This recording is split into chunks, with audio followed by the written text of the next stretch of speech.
بسم اللہ الرحمن الرحیم۔ ناظرین، یہاں پر ہم سورہ مریم کا رکوع نمبر 4 پڑھنے کی سعادت حاصل کرنے لگے ہیں۔ جیسا کہ آپ کو معلوم ہے کہ اس سے پہلے ہم سورہ مریم کا تعارف، سورہ مریم کا رکوع نمبر 1، رکوع نمبر 2 اور رکوع نمبر 3 کی ویڈیوز علیحدہ علیحدہ بنا چکے ہیں۔ اگر آپ نے وہ ویڈیوز نہیں دیکھیں اور ان کو دیکھنا چاہتے ہیں تو ڈسکرپشن باکس میں ان کا لنک موجود ہے، وہاں سے آپ دیکھ سکتے ہیں۔ ان پہ آپ لنک پہ کلک کر کے وہاں سے آپ دیکھ سکتے ہیں۔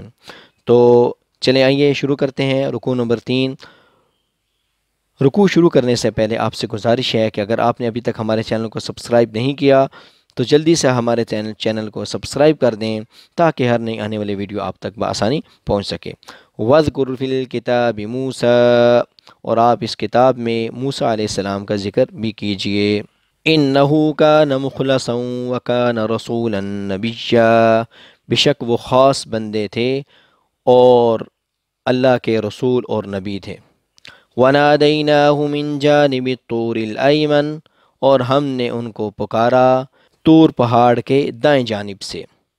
وَقَرَّبْنَاهُ نَجِيًّا، اور راز کی بات کہنے کے لیے انہیں اپنے قریب کیا۔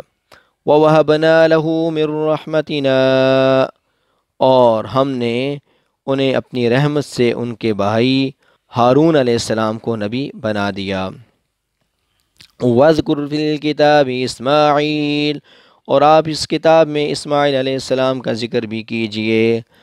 إِنَّهُ كَانَ صَادِقَ الْوَعْدِ وَكَانَ رَسُولًا نَبِيًّا، بے شک وہ وعدے کے بڑے سچے تھے اور اللہ کے رسول اور نبی تھے۔ وَكَانَ يَأْمُرُ أَهْلَهُ بِالصَّلَاةِ وَالزَّكَاةِ، اور وہ اپنے گھر والوں کو نماز اور زکوٰۃ کا حکم دیا کرتے تھے۔ وَكَانَ عِندَ رَبِّهِ مَرْضِيًّا، اور وہ اپنے رب کے ہاں پسندیدہ یا برگزیدہ تھے۔ وَاذْكُرْ فِي الْكِتَابِ إِدْرِيسَ، اور آپ اس کتاب میں ادریس علیہ السلام کا ذکر بھی کیجئے۔ إِنَّهُ كَانَ صِدِّيقًا نَبِيًّا، بے شک وہ بڑے سچے نبی تھے۔ وَرَفَعْنَاهُ مَكَانًا عَلِيًّا، اور ہم نے انہیں بلند مرتبہ عطا فرمایا تھا۔ أُولَئِكَ الَّذِينَ أَنْعَمَ اللَّهُ عَلَيْهِمْ، بے شک یہی وہ لوگ ہیں جن پر اللہ تبارک و تعالی نے انعام فرمایا تھا۔ من النبیین، نبیوں میں سے، من ذریت آدم، اور آدم علیہ السلام کی اولاد میں سے۔ وَمِمَّنْ حَمَلْنَا مَعَ نُوحٍ، اور ان میں سے بعض لوگ جنہیں ہم نے نوح علیہ السلام کے ساتھ سوار کیا تھا۔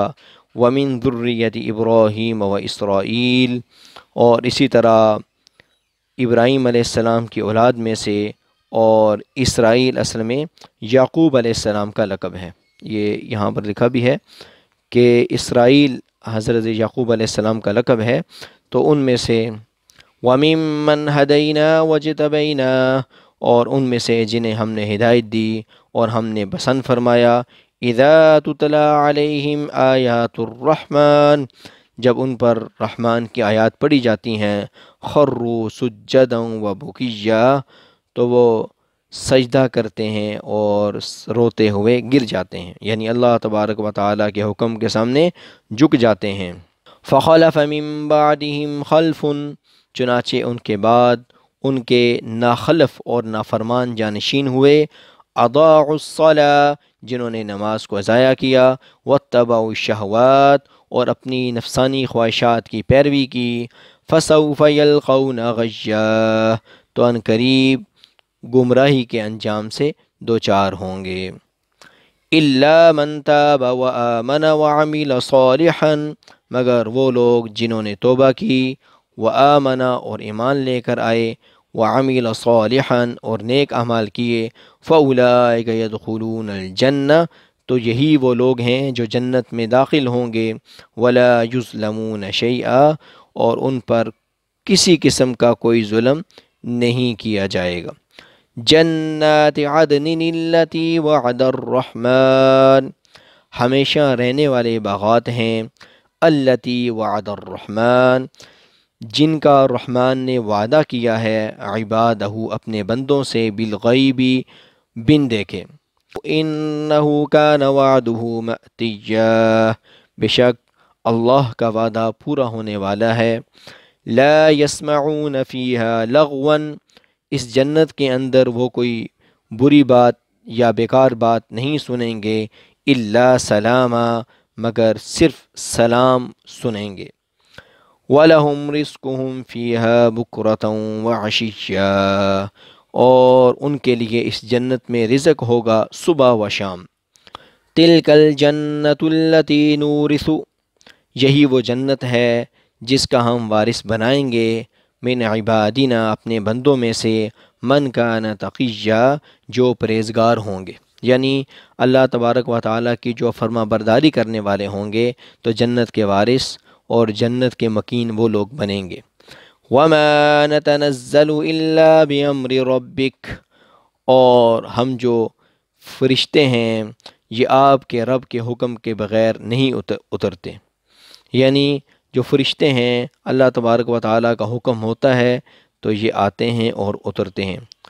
لَهُ مَا بَيْنَ أَيْدِينَا، سب کچھ اسی کا ہے جو ہمارے سامنے ہے، وَمَا خَلْفَنَا، جو ہمارے پیچھے ہے، وَمَا بَيْنَ ذَلِكَ، اور جو درمیان میں ہے۔ وَمَا كَانَ رَبُّكَ نَسِيًّا، اور آپ کا رب بھولنے والا نہیں ہے۔ رب السماوات والارض، آسمانوں کا بھی رب ہے اور زمین کا بھی رب ہے۔ وما بینہما، اور جو ان کے درمیان ہے اس کا بھی رب ہے۔ فاعبدہ، چنانچہ نبی کریم صلی اللہ علیہ وسلم کو یہاں خطاب ہو رہا ہے کہ آپ صرف اسی اللہ کی عبادت کریں، واصطبر لعبادتی، اور اسی کی عبادت کے اوپر ثابت قدم رہیں۔ هل تعلم له سمیا، کیا آپ اس کا کوئی اور بھی ہم نام جانتے ہیں؟ یعنی اللہ تبارک و تعالیٰ ہی تو ہے جو اکیلا ہے، جو وحدہ لا شریک ہے، اور صرف اسی کی عبادت کرنی چاہیے۔ تو یہاں پر ہمارا جو رکوع نمبر 4 ہے سورہ مریم کا وہ ختم ہو گیا الحمدللہ۔ تو ملتے ہیں انشاءاللہ رکوع نمبر 5 کے ساتھ۔ اللہ حافظ، السلام علیکم ورحمۃ اللہ وبرکاتہ۔